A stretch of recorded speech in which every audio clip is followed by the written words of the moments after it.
The Irrawaddy, one of the great rivers of Asia, rises on the southern rim of Tibet, flows south for 1,000 miles, and empties into the sea between India to the west and Thailand to the east. Its wide, fertile valley, hot and wet, spangled with lakes, rich with rice fields, is the heart of Burma. The land is dominated by Buddhism. The faith was brought here by holy men from India 300 years before the birth of Christ.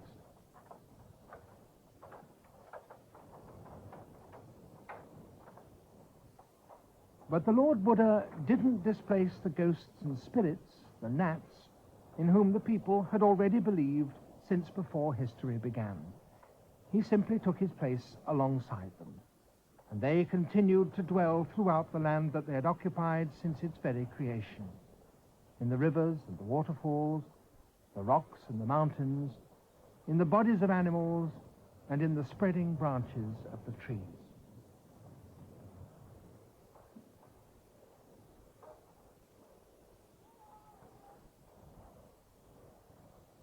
The land, indeed, is a rich one. The forests are still thick with immense hardwood trees, teak and mahogany, and the animals of the forest, the elephants and the buffalo, tamed and obedient to the ways of man, still provide the power for dragging out the gigantic and immensely valuable logs. The jungles of Burma, like its people, do not yield easily to the innovations of the West.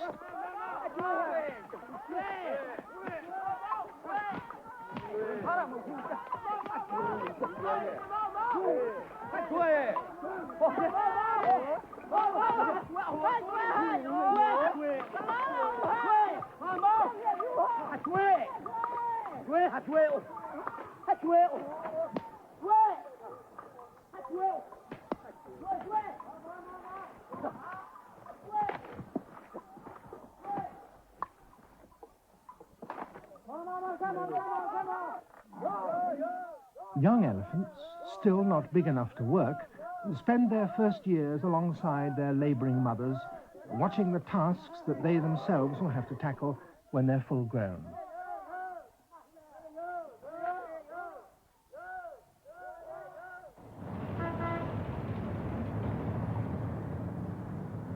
The capital of Burma, Rangoon, stands on the flat, low-lying delta of the Irrawaddy. During the rainy season, it is so humid you can be drenched with sweat within minutes. In the dry season, it's suffocatingly hot and airless. Every main street has its water cellars.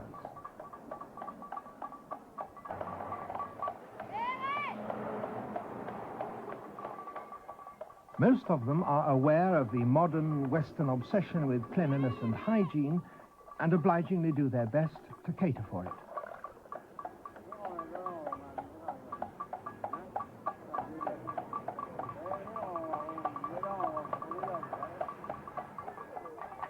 You can also buy your horoscope on the pavements. Palmists, in order to show that they're really smart and up-to-date, advertise their claims in English and draw their occult designs with a smart Western fountain pen.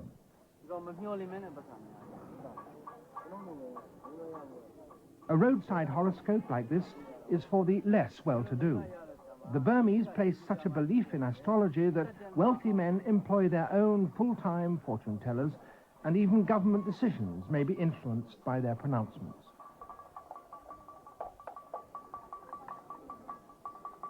During the 19th century, Burma was part of the British Empire.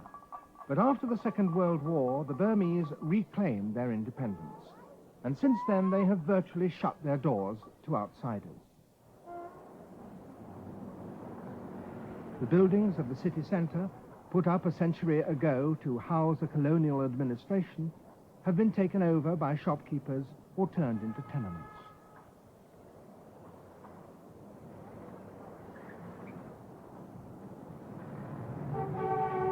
Virtually no new cars have been allowed into the country since independence. Those that the Burmese still have, they manage to keep going by a process of cannibalization, using parts extracted from one exhausted vehicle to prolong the life of another. Some replacement parts are even manufactured here, for metal casting is an ancient skill, and craftsmen who can produce a bronze Buddha can also cast a crankshaft.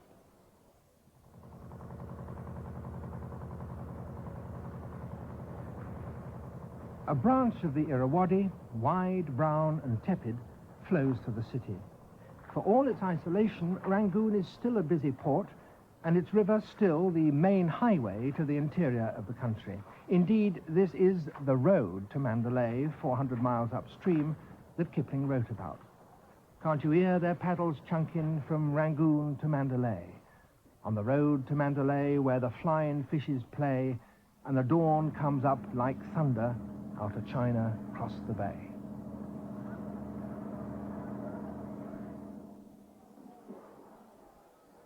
There are no tall modern buildings in Rangoon. None are allowed to be built, for the city is and must remain dominated by the symbol of the faith of the people, the Shui Dagon Pagoda.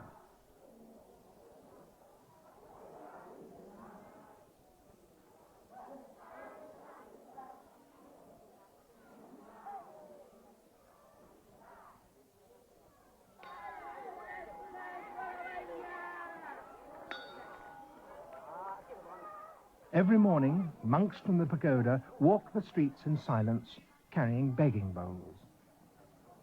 The people gladly give them rice. This act is of great importance to both those that receive and those that give. For Buddhists believe that life is a cycle of birth, death, and rebirth. A cycle that must be broken if a soul is to find rest. And that can only be done by gaining merit through such pious and charitable acts as these.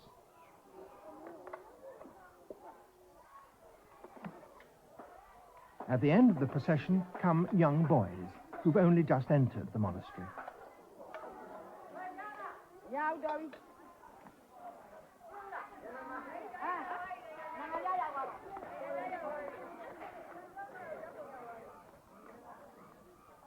Buddhist nuns also come out daily from the pagoda, silently to seek alms, and yet again provide the townsfolk with a chance to make merit.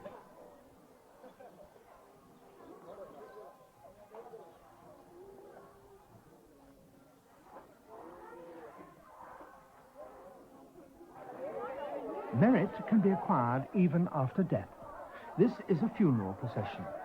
The old lady, whose body is being carried through the streets for burial, left provision in her will for a final act of charity, throwing money to the poor.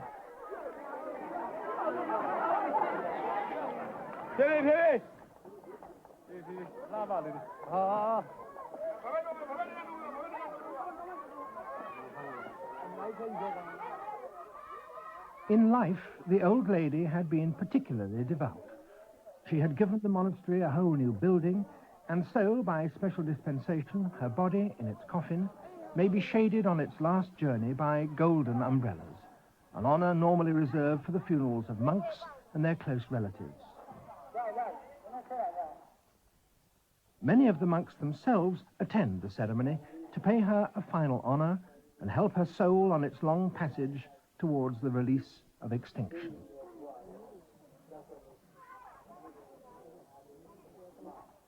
All Burmese men at some time in their lives must become monks. Most enter when they're young boys, and the day they do so is one of the most important in their whole lives. The preparations are elaborate. A boy must have his face carefully made up, and he must wear the most beautiful and sumptuous clothes his parents can afford. He must, in effect, be dressed and decorated like a prince, and so make the greatest possible contrast to the life of abstinence and poverty that he is about to follow, perhaps for a few months, perhaps, if he proves to have a true vocation, for the rest of his life.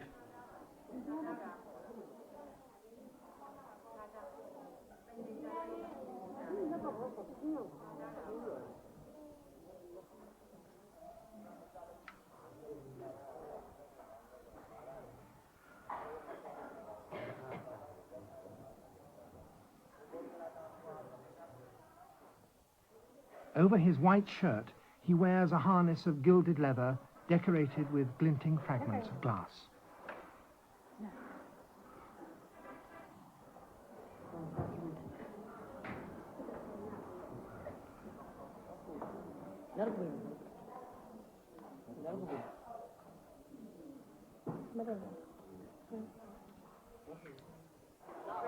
Resplendent in their costumes, the boys are carried to the Shwe-Dagon pagoda by their older brothers or their fathers.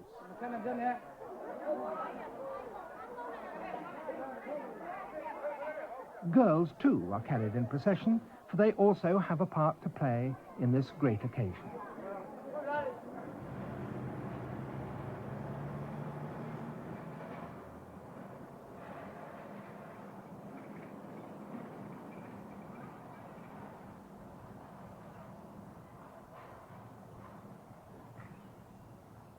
The pagoda is the spiritual heart of the city.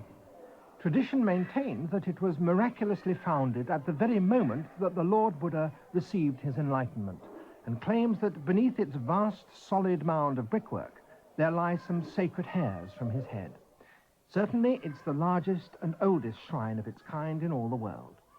For 1,000 years the kings of Burma have striven to acquire merit for themselves and their souls by building the Shwe-Dagon still higher and adding yet more layers of gold to the glittering sheath that encases it. Its spire today rises over 300 feet high. It's hung with countless bells of silver and gold, and at its very top it carries an orb studded with over 4,000 diamonds. Each day of the week has a section of the pagoda dedicated to it. All Burmese know from consulting an astrologer that one of the week's days is of supernatural importance to them, and it's in that day's corner that they must worship, by pouring water over the image of Buddha in just the same ancient way that they pay homage to the gnats.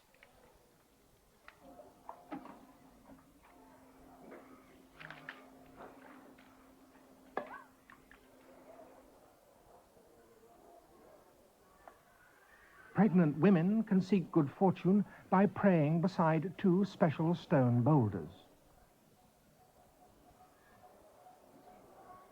Depending on whether they feel heavy or light, she should be able to tell whether her child will be a boy or a girl.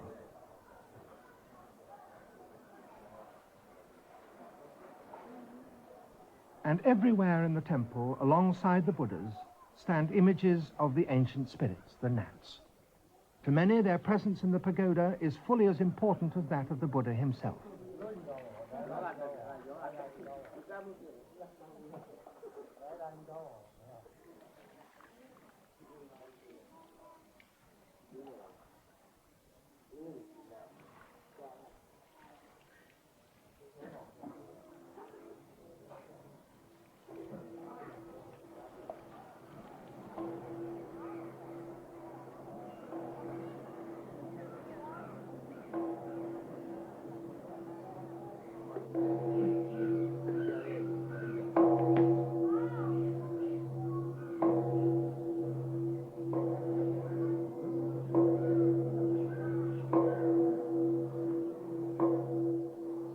The novices have at last reached the main platform of the Shwe-Dagon.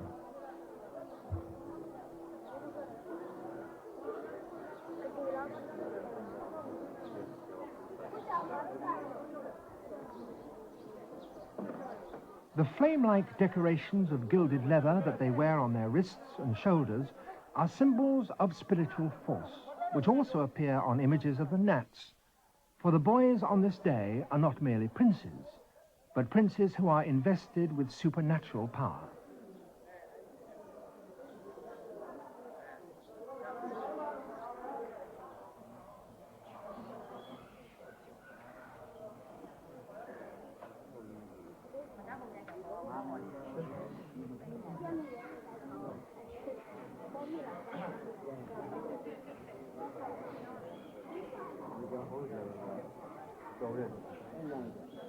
The first prayers of the ceremony are said, but once again these are directed not to the Buddha, but to the two gnats, the spirits of a woman and her husband, who are the special guardians of the Shwe-Dagon.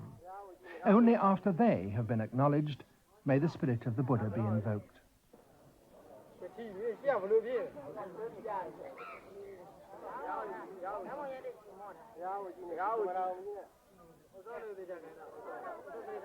The first part of the children's committal has been made.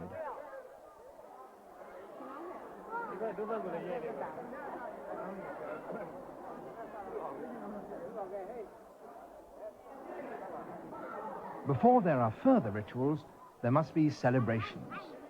By the children, because they're on the threshold of a greater intimacy with the gods that will shape their lives.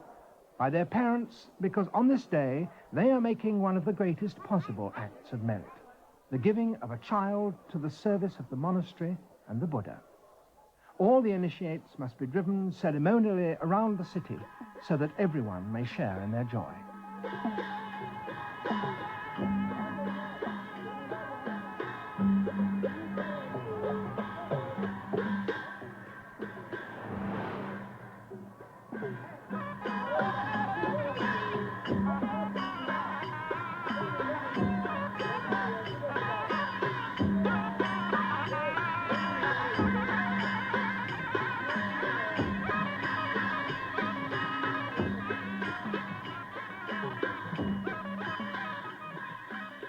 The moment of dedication has arrived.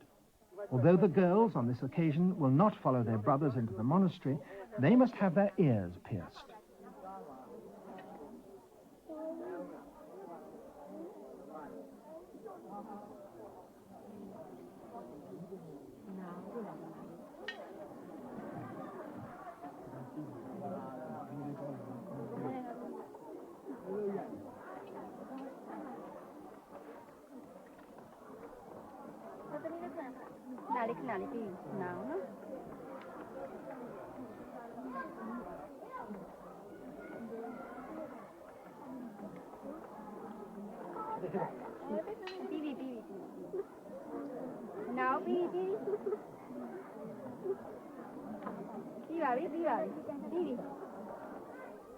The boys must be shaven-headed, just as the Buddha was when he left his palace to take up a life of holy poverty.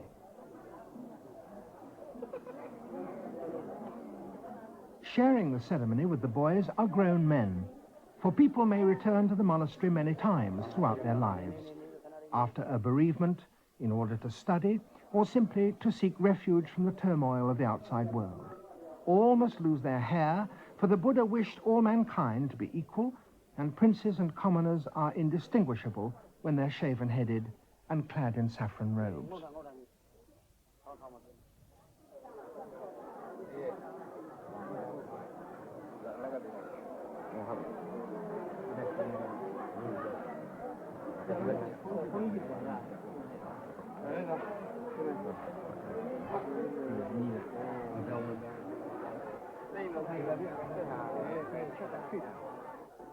Now the abbot asks for their vows.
All day long and late into the evening, prayers are said at the Shui Dagong.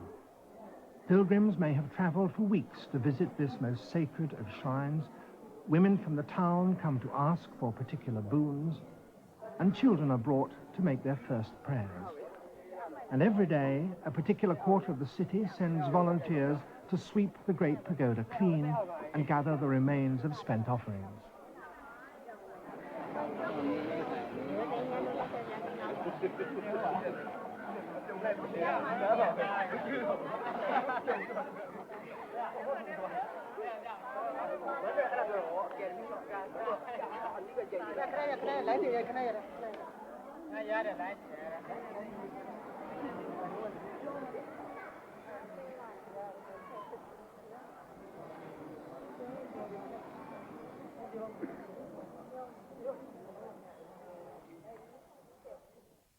That evening, the guests who have come to witness the boy's initiation are entertained in one of the courtyards of the pagoda by dancing.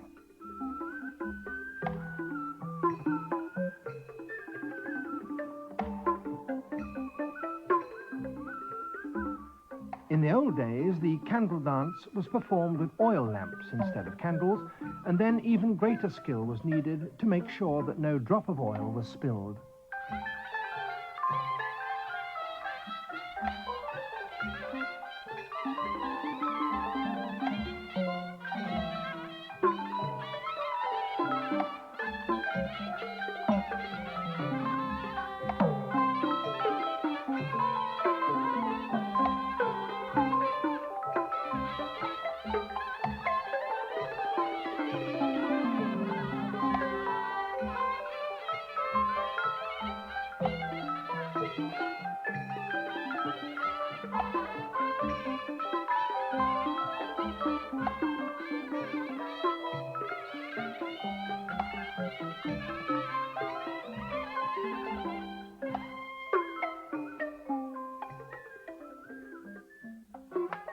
Burmese orchestras contain several instruments that are found nowhere else in the world.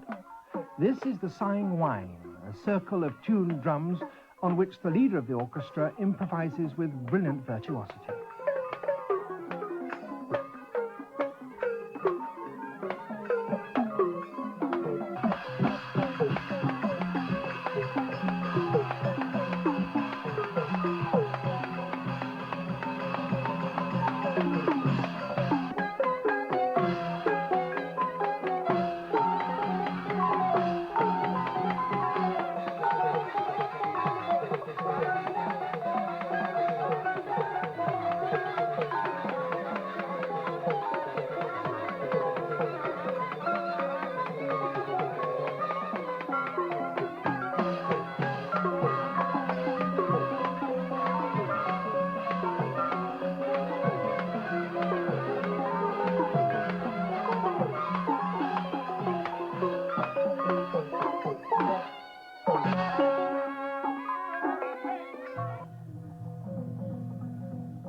For centuries, Burmese celebrations have included performances by huge puppets.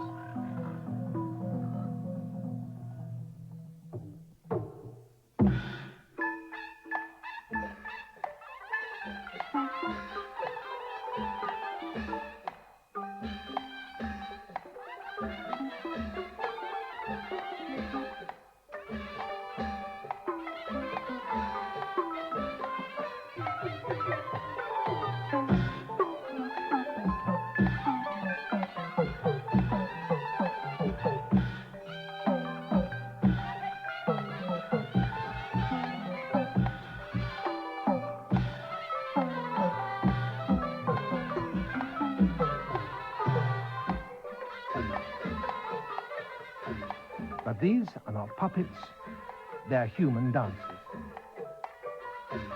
The Burmese say that puppets set the standards which a good dancer should strive to match.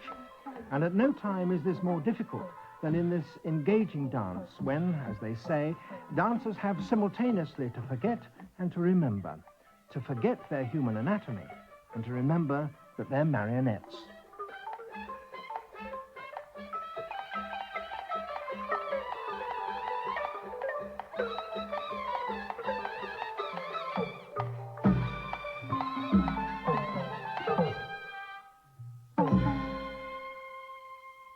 The capital of Burma has, for 1,000 years, been one of the most sophisticated cities of the Orient, where music and dancing reached its highest pinnacles of refinement. But outside the capital, in the vast forests and lakes of the country to the north, life has remained much simpler.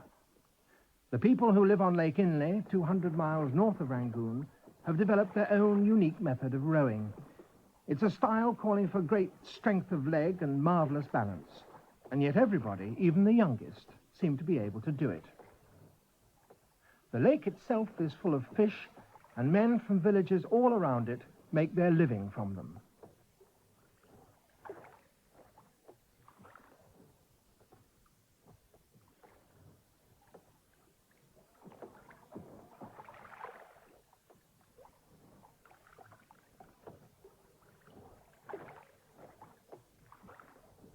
Many villages stand on piles, for the lake is very shallow, and people may go for months on end without setting foot on dry land. Earth is brought from the shore and dumped on platforms to create floating fields on which the people grow vegetables. There are even large pagodas supported on piles.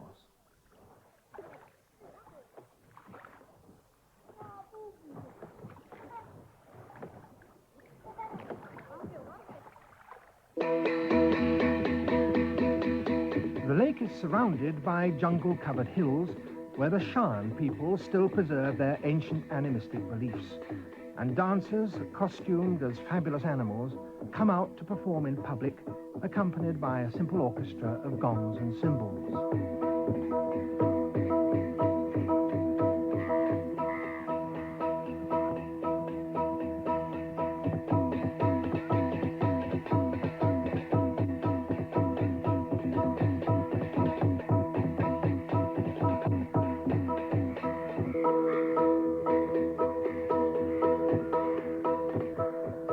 These are kinaras, half bird, half human, posturing with the trembling splendor of the displaying peacocks and pheasants that strut in the surrounding forests.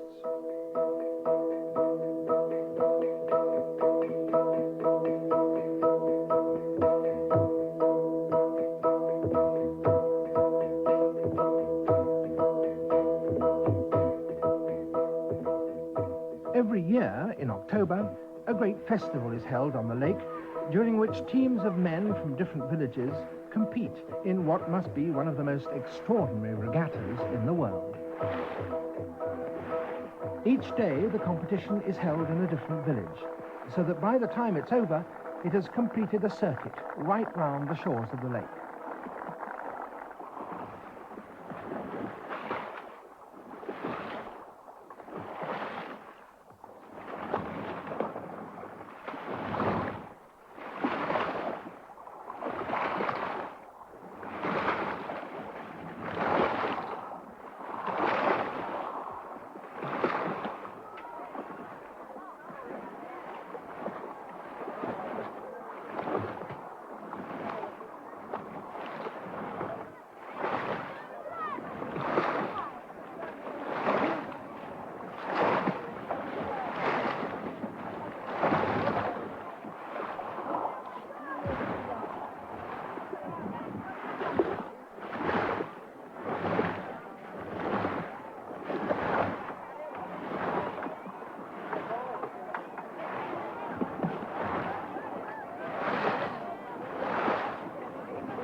West of Lake Inle, on the banks of the upper Irrawaddy, stands the ruins of an ancient city that 1,000 years ago was the capital of the country, Pagan. One of its temples stands on the very edge of the riverbank and provides the people traveling up and down the river with a landmark that they can see in this flat country for many miles in either direction, the Bupaya Pagoda.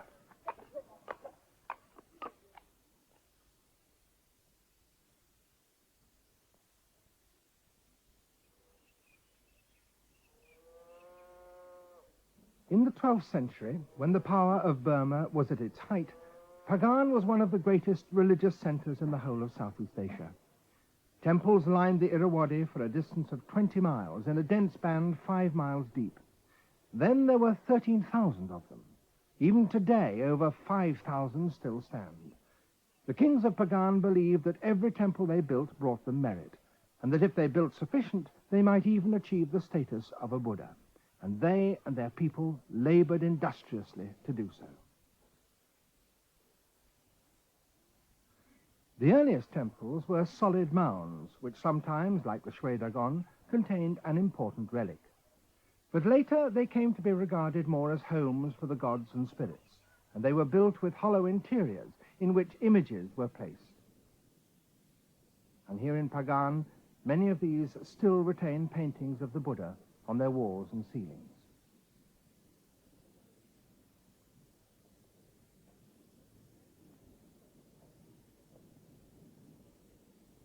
The Buddhist faith came from India, and its origins are nowhere plainer than here, for alongside Buddha are carvings of the great Hindu god Brahma, the creator of all.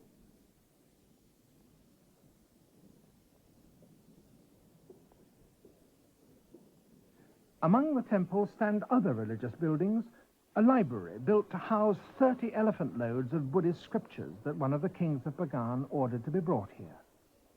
The most important temple of all, the Ananda Pagoda, has been in continuous use since it was founded at the end of the 11th century. Long corridors run through its vast rectangular base, which is pierced here and there with tunnel-like windows, letting in shafts of light.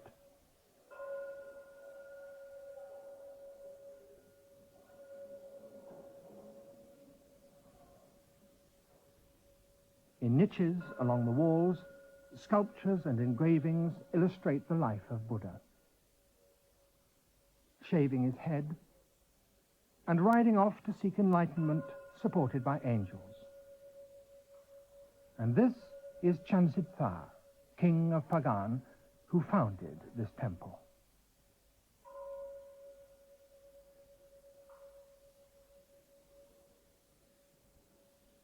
The core of the building is formed by a gigantic cube of solid masonry, on each side of which stands a huge figure of the Buddha, 30 feet high, and coated from head to toe by layer upon layer of gold leaf.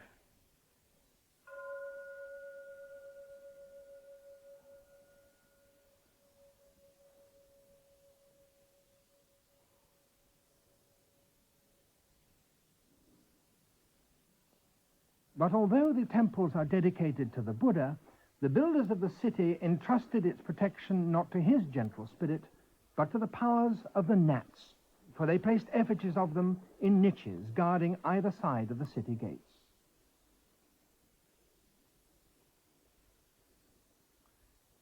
Some gnats are the ghosts of particular historical figures. The most powerful of these are a family headed by a blacksmith of superhuman strength. They inhabit a temple on top of a high volcanic mountain in the center of Burma, Mount Popa.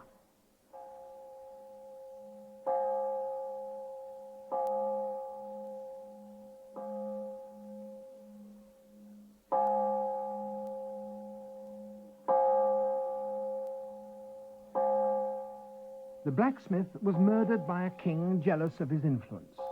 After his death, his spirit caused so much trouble that it had to be given this special shrine and granted royal rank to placate it. And now here the whole family stands.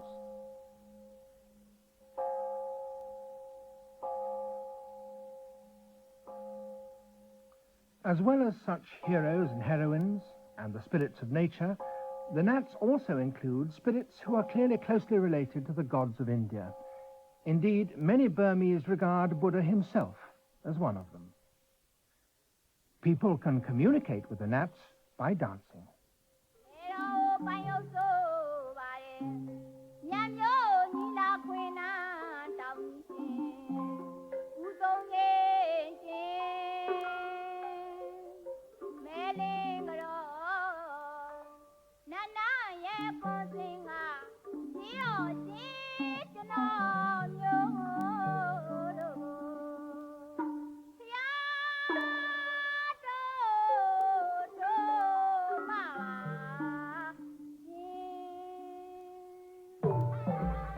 worshipper hopes that as she goes into trance, the gnat may come down and occupy her body.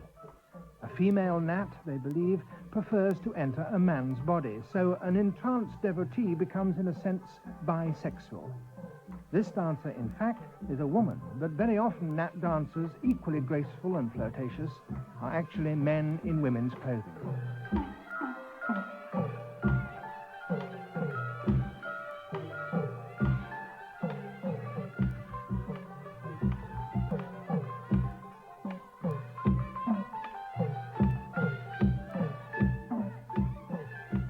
The gnats demand worship.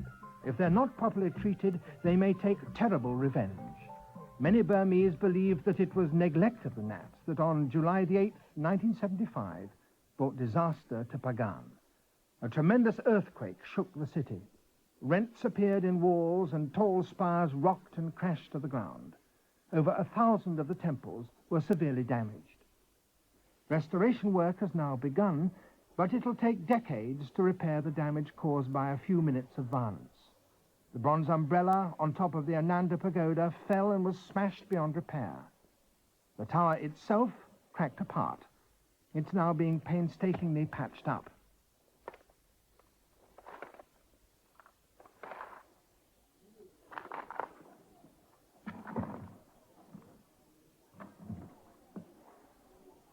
In the bottom of one of the cracks, the masons discovered votive offerings that had been sealed within the mound when it was first dedicated 900 years ago.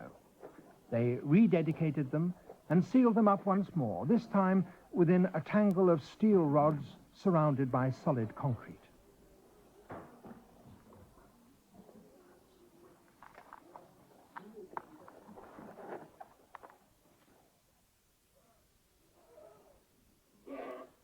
The second most revered temple in Pagan, the Shrey Zigon, was also badly damaged. Its mound has now been completely restored, but the shimmering skin of gold that once covered it has not yet been replaced. That must come from Mandalay. Mandalay is the center for all crafts in Burma. Here, workers make gold leaf by beating sheets of this most malleable of metals between pieces of leather.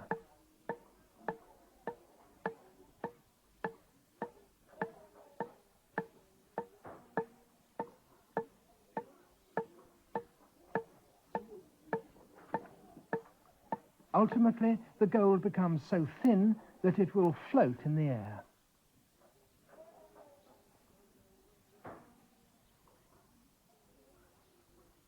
The leaves of gold are then packed between sheets of oiled paper, a task that requires the greatest skill and practice.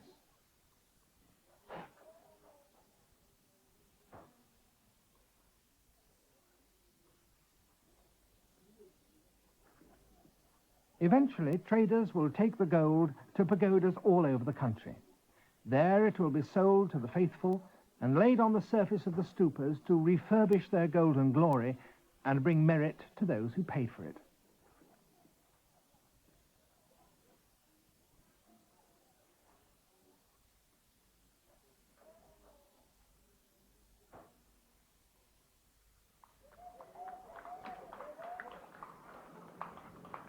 The catastrophe at Pagan brought other urgent work for the craftsmen of Mandalay.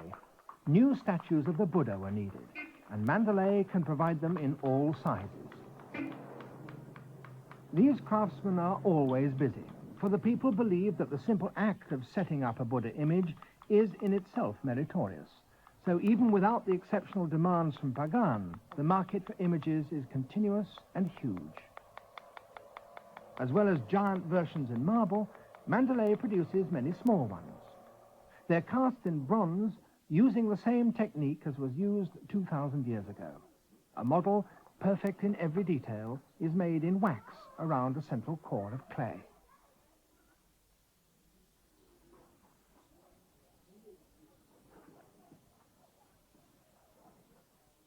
While it's being finished elsewhere in the foundry, a charcoal furnace is being fanned to a high temperature with bellows like pistons.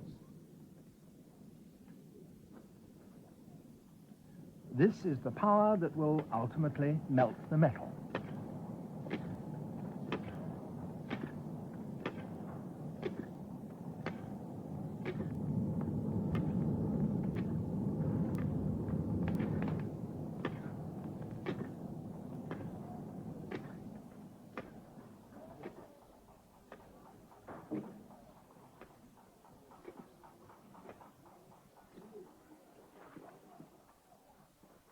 When at last the image is finished, it will be wrapped in a thick coat of clay and then fired so that the clay around it and in its core is baked hard.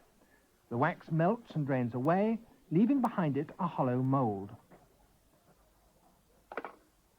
A crucible full of metal is brought to 2 such moulds that have been fired and are ready for casting. One spout will receive the molten metal, the other provides an escape for air and gases.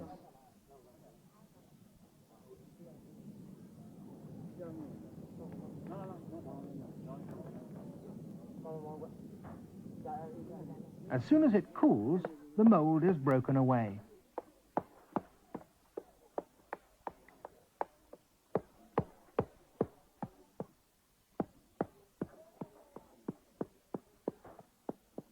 The image needs little more than the removal of the metal pegs that held the central clay core in position, and a careful burnishing.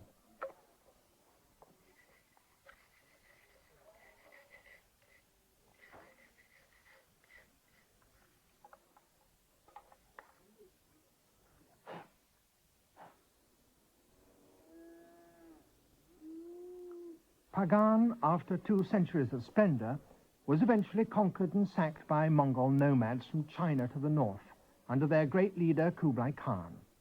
Marco Polo, the Venetian traveller, brought back reports of its looting to Europe.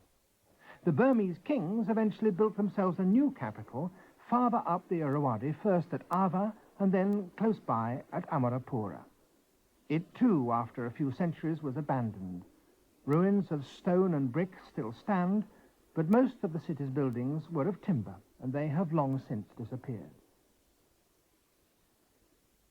It was here, at Amarapura, at the end of the 18th century, that the British sent an envoy to try and persuade the King of Burma to assist them in their quarrels with the French, who were also trying to expand their territories and influence in this part of the world. The Burmese ultimately agreed to allow a British resident to settle in their country, and it's from these missions that Europe first received detailed accounts, in words and watercolors, of this marvelous Oriental kingdom, of the ornate splendors of its pagodas and palaces, of the capital itself, tolerably clean, they said, and free from the closeness and offensive smells of most Indian towns, and of the settlements that stood on the banks of the long, winding Irrawaddy.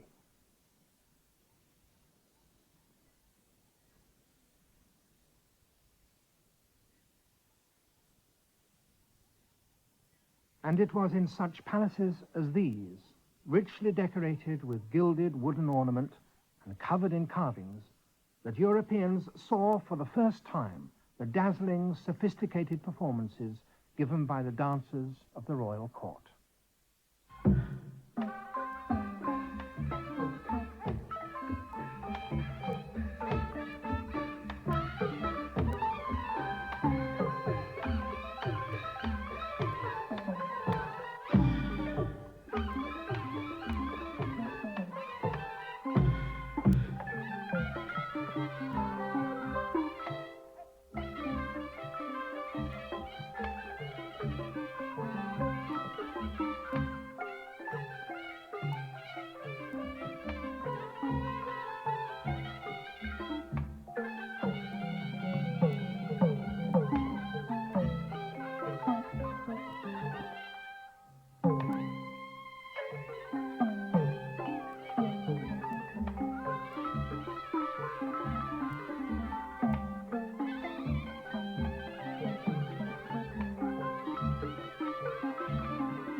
Dancers start their training when they're about 8 years old and take 6 months or so to learn the complete movements of just one dance. Thereafter, they must practice every day if their bodies are to become sufficiently supple and flexible to execute the movements properly.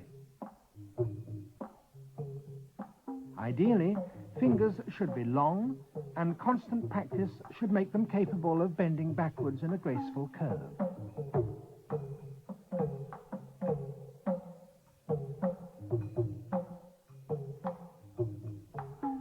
The dancer must have complete muscular control of her head and neck so that she can make the movements that are inherited from the traditions of India.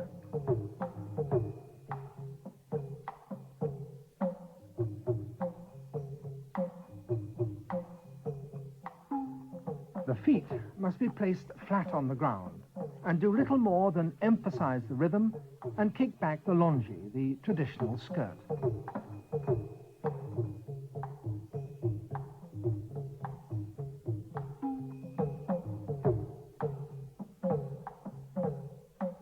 A certain jerkiness is regarded as a quality. It recalls those models of excellence, puppets, and it must be striven for in these daily practices. Although the technique of this dance has its origins in India, the purpose of dance in Burma is much more straightforward. Whereas the movements of the hands and fingers of an Indian dancer have very precise meanings, the Burmese dancer's hands convey nothing more than grace. Indeed, her performance as a whole seldom tells a particular story or attempts to express deep emotion. It's never sad. Instead, she seeks to be rhythmic, beautiful, and joyous. And the only response she seeks from those who watch her is a straightforward delight in her technical brilliance and virtuosity.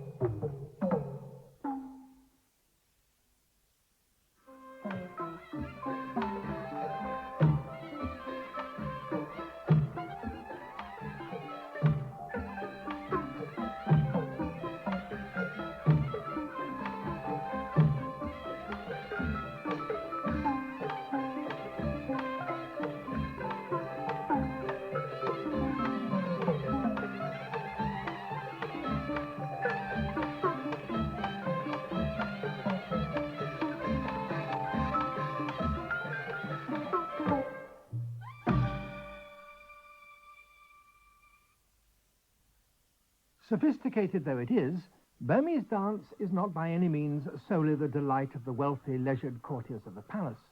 It's always been greatly enjoyed by the people at large. And at the beginning of the new year, in April, dancers from all over Mandalay perform in the streets.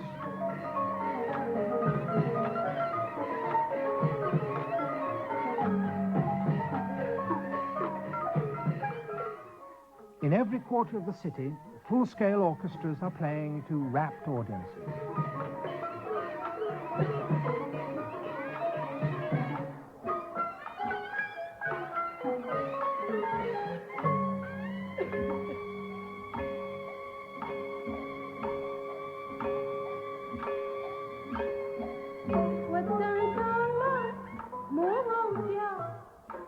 Nearly all societies have special times of the year, fiesta, carnival, Halloween, when, for a day or so, the restrictions and repressions that normally control people are lifted, and all kinds of freedoms, unthinkable at other times, are allowed. And this is what happens in Burma on these 4 days in April. While dancers perform hour after hour on specially built platforms, bands of students drive round on lorries, chanting political satires, mocking and criticizing their rulers.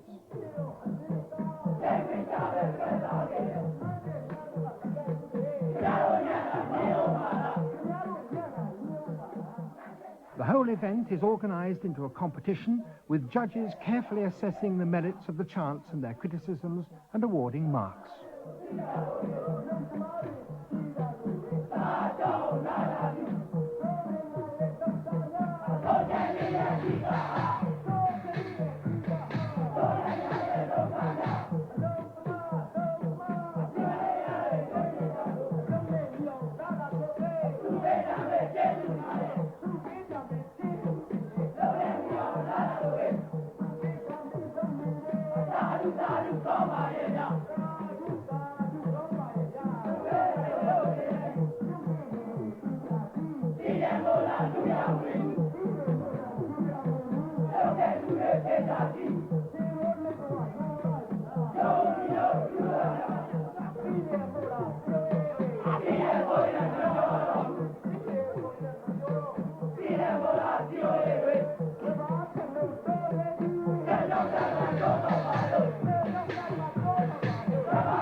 some 20 different lorry loads of students will pass the judges before the night is over.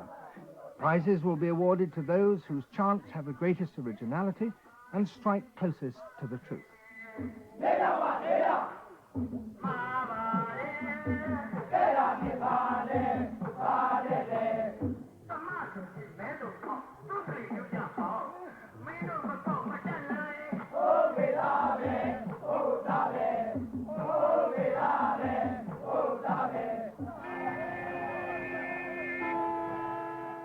Daytime brings another kind of celebration, Thinjan, the water festival.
Originally, Thinjan was a time when everyone throughout Burma ensured that all the nats, including the Buddha, were worshipped by pouring water over them in the traditional way, so that the whole country everywhere would be simultaneously purified and the nats be ready and willing to take it into the new year. But those somewhat austere rituals are now hardly discernible. April is, after all, the hottest time of the year, and if, in addition, you believe that getting doused at this time brings you good luck, then you might as well abandon yourself and enjoy it. The revelers regard it as such a privilege to be thoroughly soaked to the skin that they actually queue up to drive past the batteries of hoses that are stationed beneath the dancing platforms.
After 4 days of exhausting revelry, Thinjan at last comes to an end.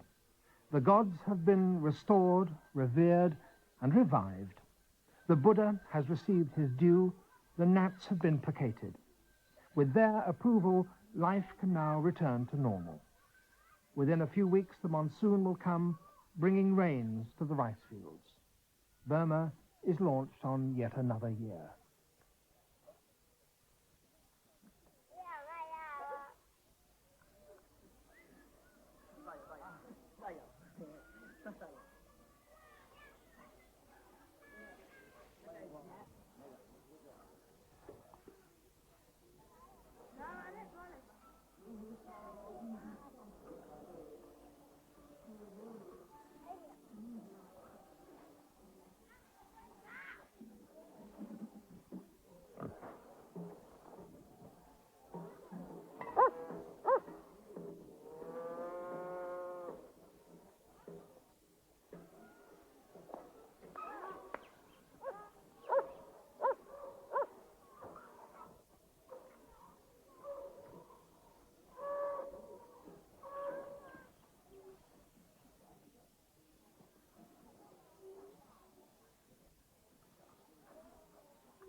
Spirit of Asia will be back in 2 weeks' time.